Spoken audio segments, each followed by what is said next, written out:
Hello everyone, in today's video we're going to be taking a look at the Boeing 307 Stratliner over here at Microsoft Flight Simulator 2024.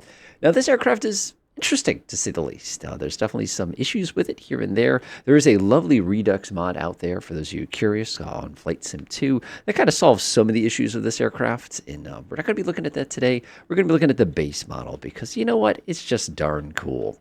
So first things first, you take a look at this thing. Your brain says, hey, isn't this a B-17? And I say, shh. Essentially.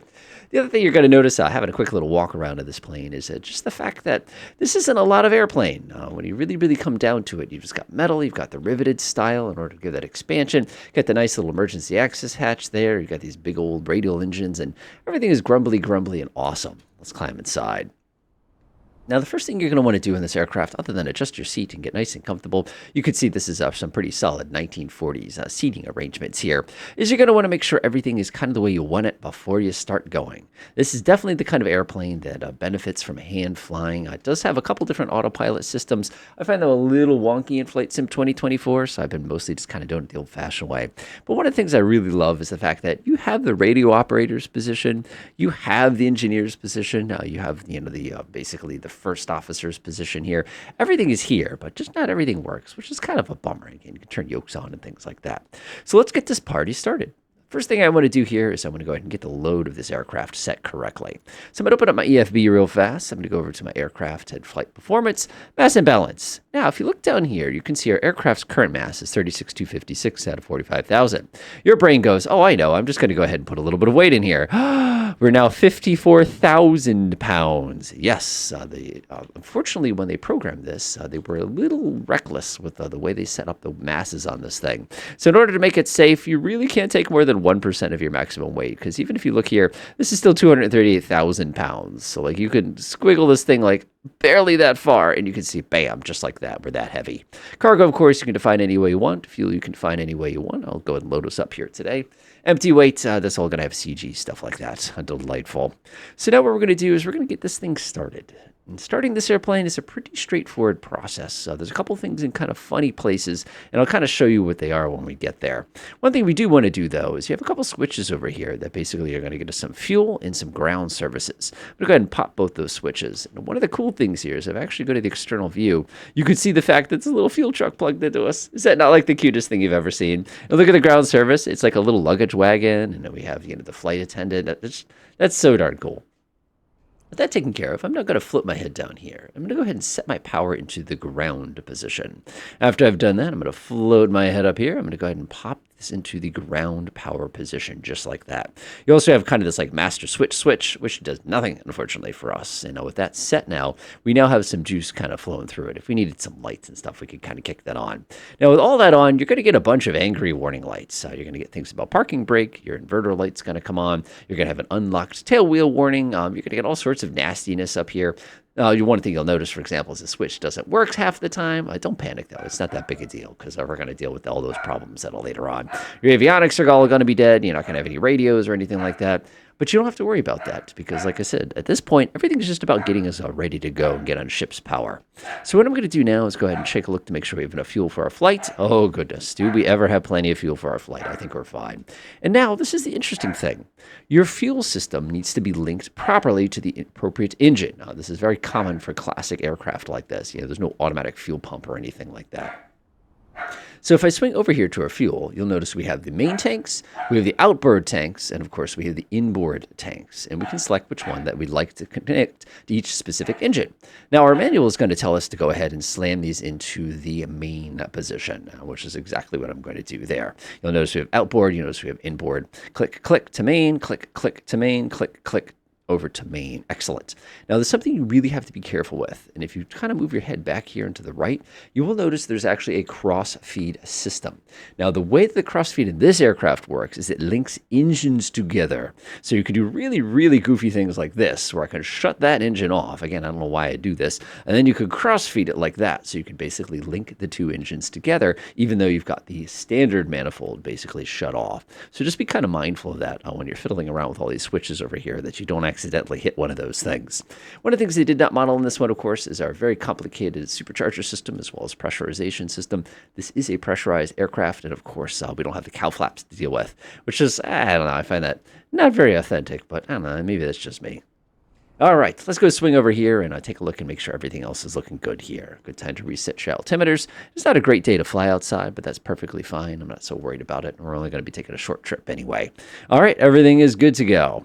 So now we're going to get the engines started. The process on this is pretty easy. By the way, I'm just going to lock the tail wheel just so it gets that warning light. We want to make sure RPM is all the way forward. We're going to make sure all of our mixture controls are all the way forward. Unfortunately, see how it's got all these little auto notices on the top? None of these actually work. You can't slam this into auto rich and forget about it. You actually still got to set the mixtures yourself. Like I said, fortunately, we're supercharged, which makes our lives a little bit simpler. I love the fact that you have the two sets of throttles here. Like you have the half, like you just see the kind of the short ones for the co-pilot and the tall ones for the pilot. I don't know, I just think that's so darn cool, kind of a thing like that. And of course, your carburetor heat, which we'll deal with all those problems once we get going. Now, one of the problems I've encountered with this aircraft is the ground power concept. So what I'm going to do is I'm actually going to get rid of the fuel truck. Goodbye. And I'm going to leave services plugged in here. Now notice we've got a bunch of green lights and everything happy, but notice our generators aren't producing any heat or anything. That's okay though. I'm going to go ahead and flip on some lights here just to let everybody notice that we're about to get this party started. It looks good. Might as well hit the fasten safety belt lights. Unfortunately, we don't get the boo boo or anything along those lines that you normally expect with aircraft like that, but that's okay.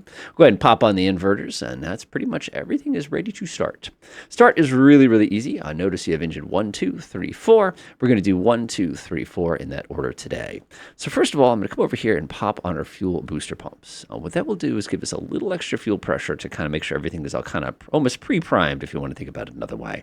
Just taking a look at all our instruments real quick. Fuel pressure is 10. We're a little low on the fuel pressure, but that's okay because once the engine fuel pump gets going, that party will get a little bit more excited. All right, looks good to me. Looks good to me. Starting process is pretty simple.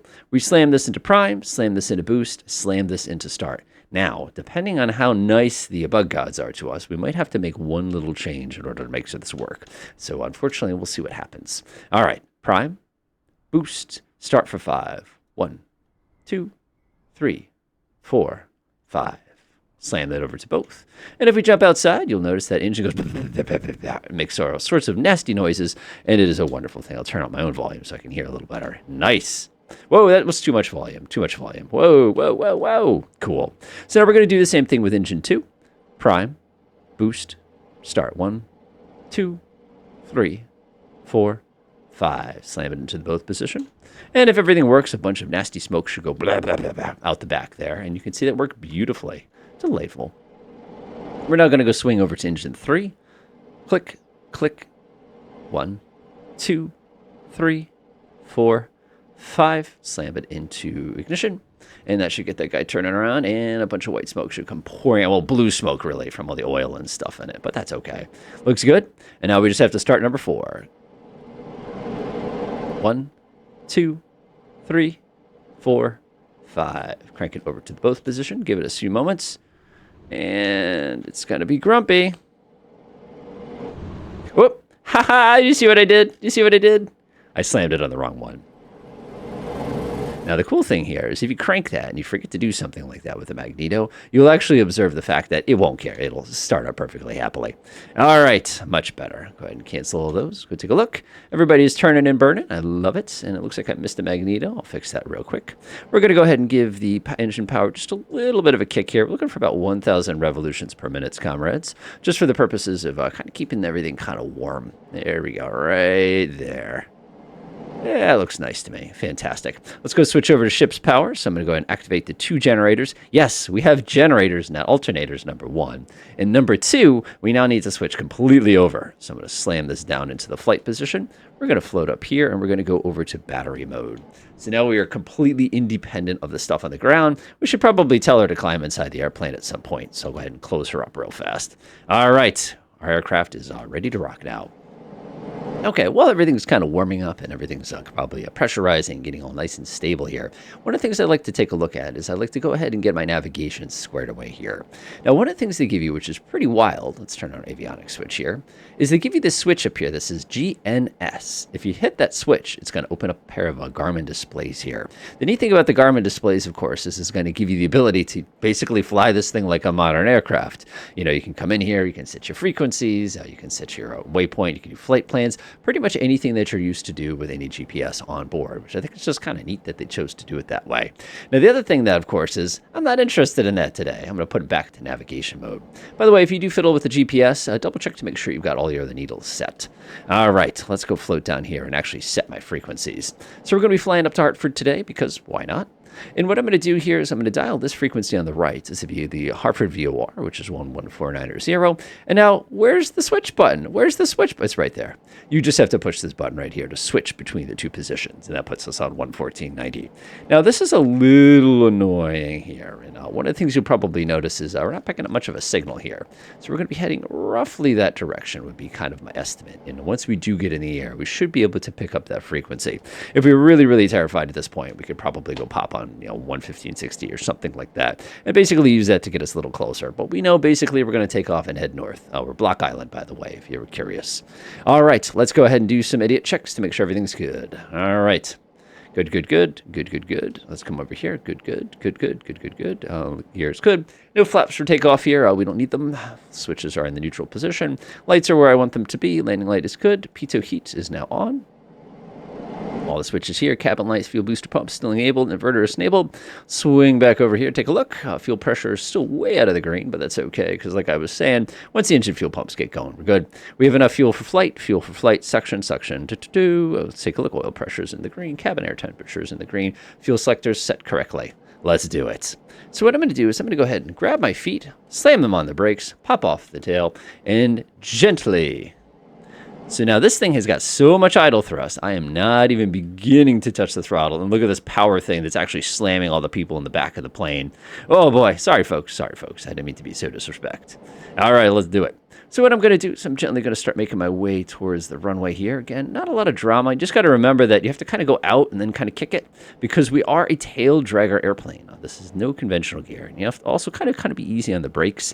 You will know what I mean the first time you try to taxi this thing at all. It's just going to want to run away on you. There we go. Give it a nice and gentle tap. If you're having trouble keeping this thing in a straight line, you can always use the tail wheel lock, but the good folks who designed this one really, really gave us an easy to control tail wheel there. So it's almost unnecessary for this plane. In the real world, of course, that'd be quite different. All right, it's kind of making it nice and easy onto the runway, 2810. It seems like a short runway for us, but believe it or not, this isn't bad at all. All right, so now we have an interesting conundrum. How are we going to turn around on the runway? Oh, easy on the brakes. Easy. This thing just wants to go. You'll know what I mean the first time you try it. I think it has just a little bit too much idle thrust, in my opinion. Not that we're idle right now, but that's okay.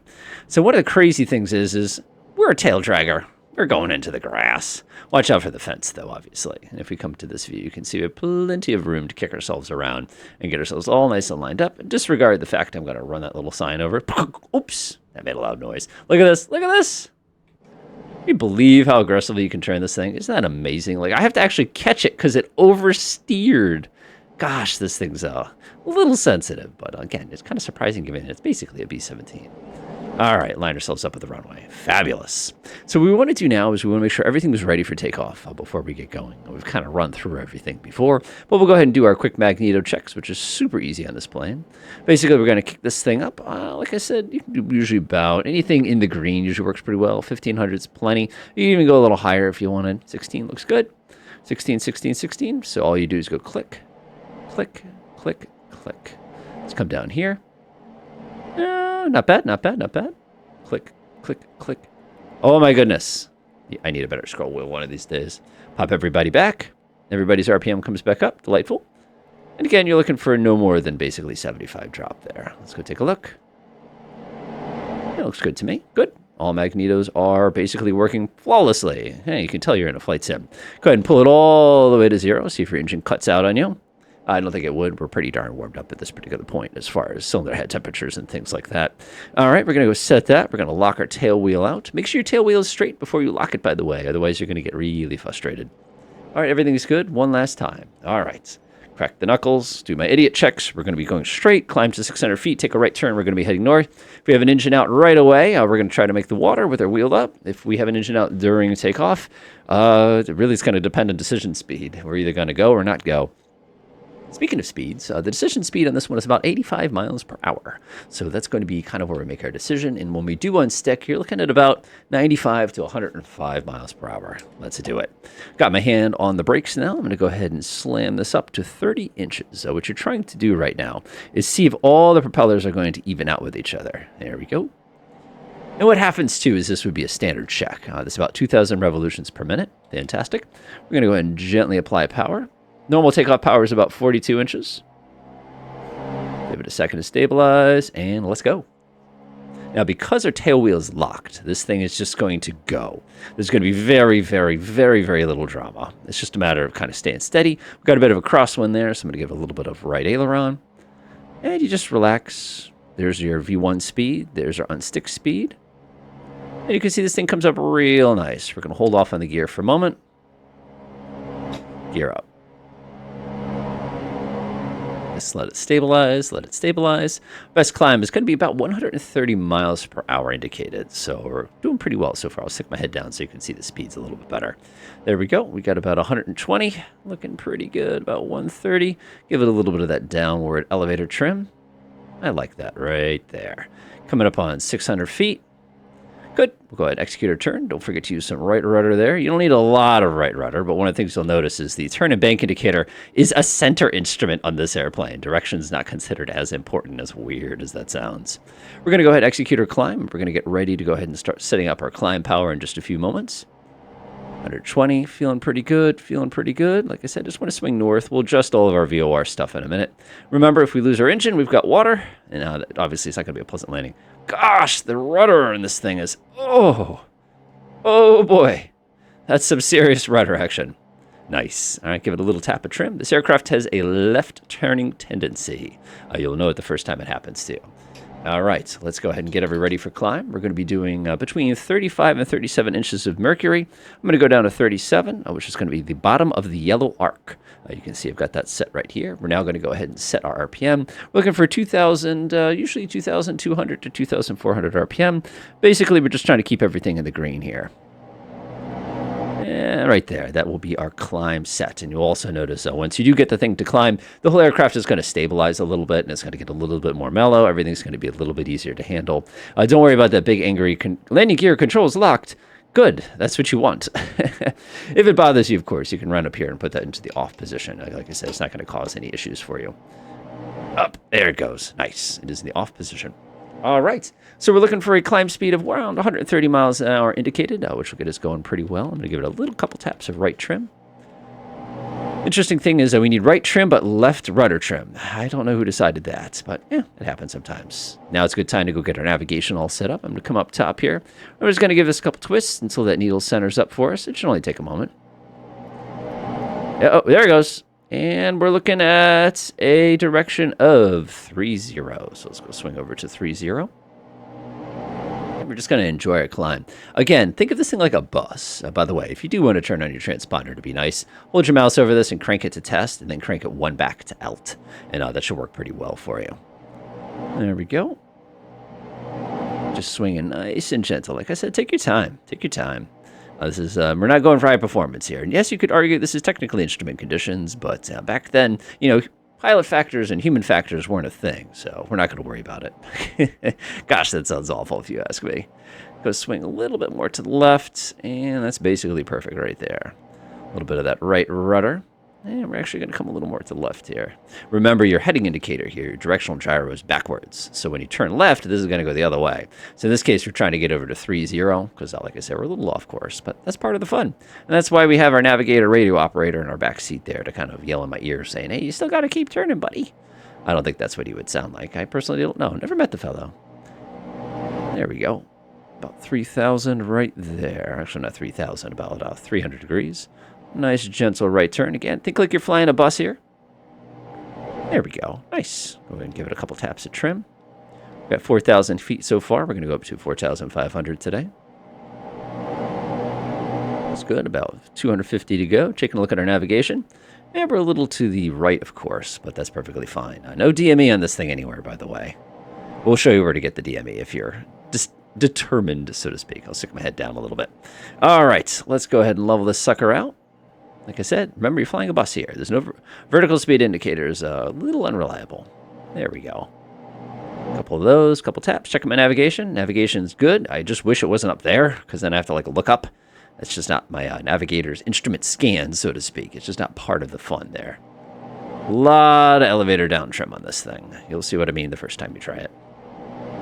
All right, looking good, looking good. Let's go ahead and set up some cruise power. Cruise power on this thing's super duper easy. It's between 28 and 30 inches. And of course, we're going to do an RPM of about 2,050 to 2,100. Keep it nice and easy. So I'm going to pull the power back. We're going to go about 30 inches. And I'm going to gently pull the RPM down to get to 2,100 right there. Literally perfect. Like I said, as easy as that. Give it a couple more taps of trim. We are back on course. I'm now going to come to my right. Again, it's nothing like having gyros that you have to read the other side of. And that's just how it was back then. Fortunately or unfortunately, you can decide. All right, let's do our checks. We're at 4,600 feet here. Our power has been set for cruise. We're getting about, say, 175 indicated. That's going to be about 185 true. Call that knots. Let's say we're doing about 160-something knots here. We're not going that quick. All right, now let's go play a little bit now that everything's all nice and set up. Give it a little bit of up.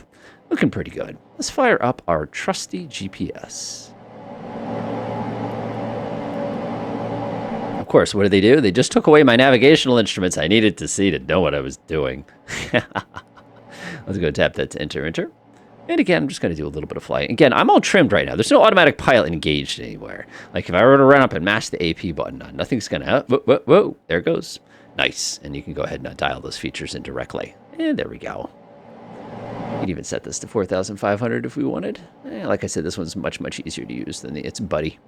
There we go. Nice. While that's going, now that I've got that kind of all squared away, we can actually make sure our GPS is all set. We're actually going to switch our CDI. Enter. That looks good to me. Looks good to me. There we go. V-lock. And if we wanted to, we could actually pop nav on it. It'll start following the VOR for us. All right. This is your primary. This is your secondary. So the reason I bring this up, and this is important, is because on this particular aircraft, the way they set the primary and secondary is essentially reversed. I always think of primary up top, but this is important because when we get lost, this is all your fault. You'll see what I mean. But remember a minute ago, I was talking about Hartford VOR. You can actually see here that we do have a valid distance basically visible for us. You can see it's ticking down there. You can see our radial. There we go. Now we've got a little display. And who on God's great earth uses that? Why would you do that? Setup. Why would you ever do north up? Who did that? Who messed up my GPS? Might as well set it up while we're heading, right? Boop. There we go. We'll do track up, press enter. Much better. And then we can go ahead and close the menu. Oop. By clicking clear, I believe is the button you press in this unit. There we go. Now everything's looking lovely. All right, so now we want to do some quick little idiot checks to make sure everything's working nominally here. Altitude's a little high, but that's perfectly fine. Again, it's only as accurate as your instrumentation and everything like that. We are on course. Like I said, we're heading directly to Hartford. If we wanted to, actually not Hartford, we're heading directly to the VOR. If we wanted to get a little fancy here, we could actually come in here, go press our direct button, press the little keyboard button, KHFD. I can shut this off. I can press enter, and you can see there is our actual direction that would take us to Hartford. Now, if I actually want to fly to Hartford using this GPS unit, there's something you really have to watch out for. I have to actually come over here, disengage nav. That's important. Switch this to GPS, then re-engage nav. And what will happen is our aircraft will take a nice gentle left turn in a second once it reacquires this. If for some reason it does not capture it, see how we're still kind of drifting and we're getting no turning action whatsoever. The trick here is if you go back to this mode, you have to make sure this is on GPS. Then you can go back to GNS and you can confirm that that's all squared away. All right, we're looking good. We are right on course. Weather looks like it's a little bit better than I expected, which is awesome. All right, let us shut off that lovely, lovely device. Boop, off. Let's switch back over to our conventional navigational tools, and you can see we need to come to our left a little bit. Let's talk about this guy in the middle. This guy in the middle is a little interesting. You're going to notice there is a power button in the middle, and when you press the power button, a little light's going to come on, and you will notice the GPS up here, or I should say the automatic pilot up here, shuts off. It is no longer responsive to what's going on. This is a curious little device, because basically what you're doing is you're kind of telling it what you intend to do, and it does the best you can to actually interpret what you asked it to do. Let me show you what I mean. Let's say, for example, that I want to go ahead and give this a little bit of elevator up. Now, I could come over here, and I could use my mouse mouse and use my scroll wheel and crank that a little bit. Now what the autopilot's going to do is, you see how the thing is kind of cranking a little? The autopilot is now going to compensate to try to put us on that new position. And you can see it's basically kind of bouncing up and down a little bit. Again, it's interfering with the previous autopilot setting that we had before. Now coming over here to this one, if I wanted to make an adjustment here, I could crank this and actually set the particular heading that I want to fly. So for example, if I went to go to 3-3 here, I could dial that in directly and the aircraft would attempt to turn in that particular direction. Now the crazy thing here is, like I said, the two autopilots are going to battle with each other. So if I shut this one off by clicking it again, shutting it off, you'll notice that this guy woke back up. He's on, he's off. So just keep that in mind, that when you're playing with them, they will basically get in a fight with each other and you won't have any control over either autopilot system if you're not careful for that particular purpose. Now one thing I think is wild is you can adjust your gyro down here. You've also got this nice little button that allows you to cage it in the event that you want to make a quick adjustment. And you can hit that and really go nuts. But I just think it's so wild that you can just boop, boop, just like that. You can see how the whole aircraft attempts to correct for the pitch that you just dialed in. So if I say I want to use this pitch, I can give it a couple taps down. But remember, there's no altitude HOD here. It just does not work that. Yes, I know that wasn't proper English, but you'll have to deal. Now let's come back to the engineer's spot for half a second here. Now we're cruising along, and you can see very clearly that even though we have selected the main tanks here, which where we should be sucking gas, this thing is happily sucking fuel directly from our inboard. Basically, that's where we're sucking gas out of right now. Let's say we wanted to go ahead and set this to go ahead and use a different fuel tank. Now let's say we want to do outboard extra, outboard extra, outboard extra, outboard extra. And we've selected each one of those tanks. Now, if I were to actually open up our little fuel tank display here, let's go ahead and grab that. Why am I being so blind today? Yeah, there it is right there. If I go to fuel, you can see here that it was using the left outer tank, even though we told it to use the other tank. That is because of the way that this system is designed. And you'll actually notice that we kind of suck the fuel down slowly with time. So just be mindful of what fuel tank you're pulling stuff from at all times. Otherwise, you're going to get a really nasty surprise when it all kind of comes apart for you. All right, we've had enough fun. Our journey has been very successful so far. You can see we're starting to cruise. If we want to flip over to the GNS again, you can see we're a little off course. But again, for our purposes, that's pretty darn good. Let's fast forward to the actual landing part. There we go. Let's start coming down. Bringing this airplane down is not challenging. You just have to remember that we really need to keep our power up to keep everything warm. So what I'm going to do is I'm going to pull my throttle back to about 25 inches. And I'm going to gently bring the nose down. Now you can see the weather's not quite as good here as it was down on Block Island, which doesn't surprise me. And we're basically going to let our plane slowly start making its way down. This is always a good time to go ahead and check over your controls and make sure everything is up and set properly. You want to make sure you've got no strange fuel tank business, like you make sure you're in your fuelless tank, for example. You're going to want to check to make sure the pressurization is nominal. All those things you're going to want to kind of go through as we're kind of coming in for a final approach here. As we descend, remember you're going to have to reduce power a little bit every few moments, only on account of the fact that as you're approaching, you're going to have denser air, so you're going to be showing a little more power. So when I do this part, like I said, I like to just take my time. Naturally, we'd be doing a regular instrument approach for this one, but that's not big of a deal. All right, let's think this through. So a couple things we're going to need. We're going to need some lights. We're going to need to make sure that we have our tail wheel locked. We're going to have to make sure our gear's down. We're going to have to put our flaps down. The flaps on this thing are something else. For those of you who've seen the flaps off the back end of a B-52 and said, man, those things are pretty serious, which they are, by the way. These are going to blow your mind as far as just how stupidly high drag they are. And like I said, I was very surprised the first couple times I came in for a landing with this thing. I just was not ready for that. But that's okay. That's part of the fun, and that's why I love flying so much. All right, let's go and level off a little bit here. That's looking pretty good. Probably need to come to our left a little. I am cheating a tiny bit because obviously you've got my GPS display right up top, and you can see we got about 7 miles to go there. All right, nose comes down just a bit more. There we go. Very nice. And again, back that throttle up. Every minute, you got to basically knock off another inch because what will happen is as that air gets denser, it'll kind of run away from you. Okay, the controls will be very, very heavy at this juncture. All right, we'll update our barometric pressure. Everything is looking good. So we're looking for an approach speed today between 95 and 105. Our reference speed is about 90. Obviously, if we had really bad gusts or something, we'd have to take that into account.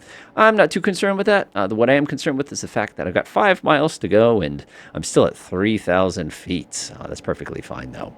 Let's see here. Looking good, looking good. Well, let's go ahead and do a little bit of work real fast here. Nearest airport list. Let's go ahead and grab Hartford. Let's grab the ATIS. I just want to take a quick listen.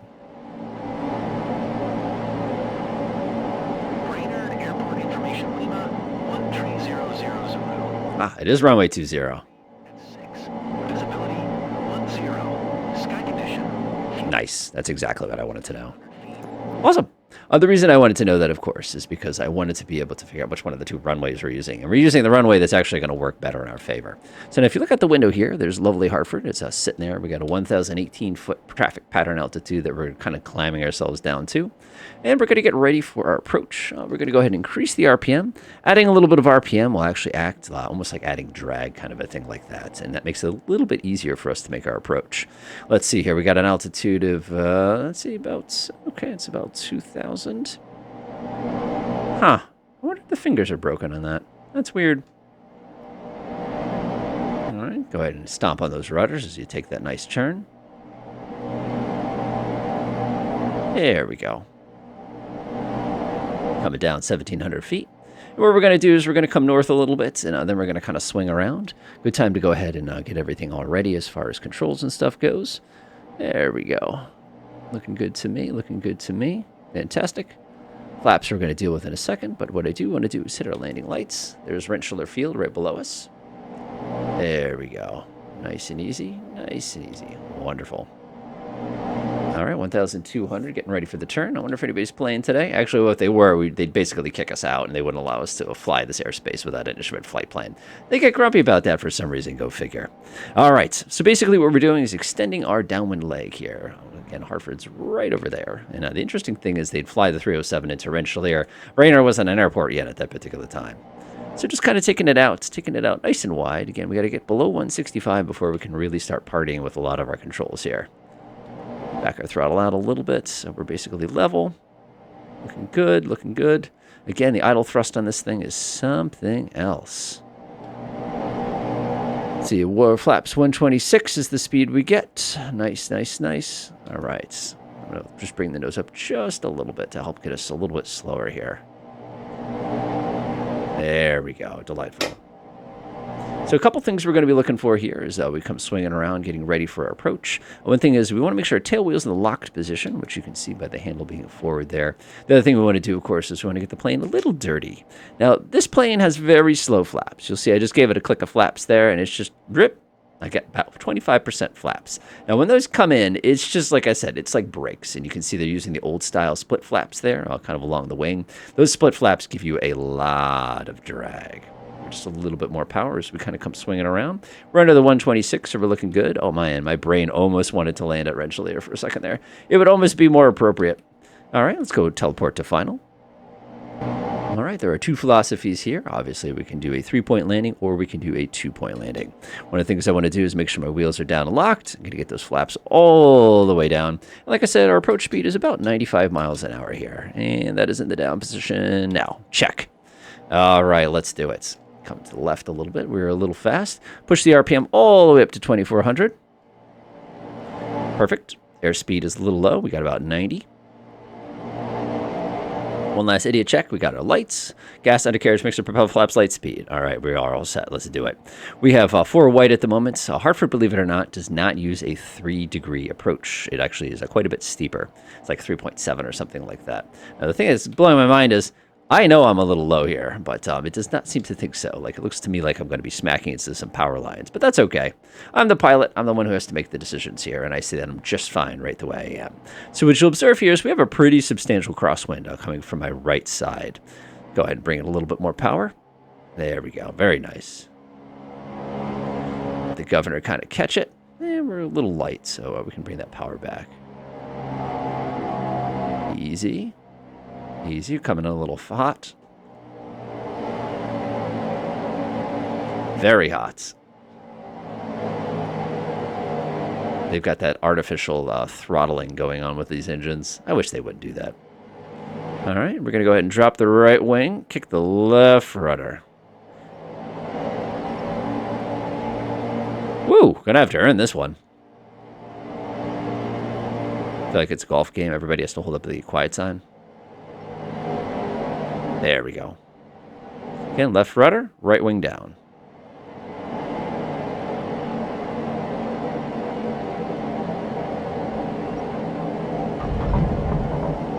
Right wing down, right wing down, right wing down, right wing down. And that was a 3-pointer.